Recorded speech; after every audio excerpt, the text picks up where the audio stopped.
शेतकरी मित्रांनो नमस्कार. मी योगेश बराटे, नांगो seed India private limited Bangalore, company प्रतिनिधी सांगली.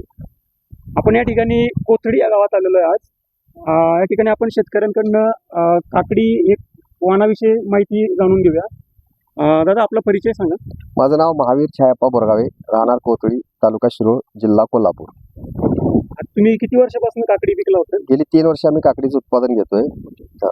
आणि ही कुठली व्हरायटी लावलेली? आता नागूची काजल व्हरायटी आहे. नांगो सीडची काजल व्हरायटी.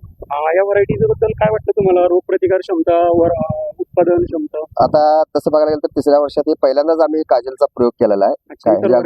इतर व्हरायट्या लावल्या होत्या, पण त्याचे तोडे किंवा रोग प्रतिकार एवढं व्यवस्थित वाटलं नाही म्हणताना चंदू पाटील वगैरे साहेब त्यांनी सांगितल्यामुळे काजल निवडले आहे. पण चांगली वाटते, रोग प्रतिकार शक्ती म्हणा, इल्ड म्हणा, चांगलं वाटतं. फळाचा साईज विक्रीला चांगला आहे, काय अडचण नाही, एकदम चांगल्या रेटने जुळते.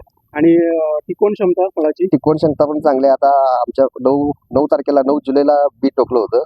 आता साधारण 40 दिवस झाले. पहिला तोडा कालच झाला, तर साधारण 4 टन पहिल्या तोड्याला माल निघाला. पहिल्या तोड्याला 4 टन माल? हो. आणि साधारण किती दिवसात तोडा आला पहिला?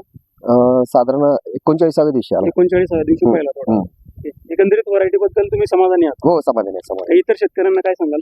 इतर शेतकऱ्यांना समजा जर आपण काकडी लावायचं तर काजल निवडायला काय हरकत हरकत नाही. हा, धन्यवाद. ठीक.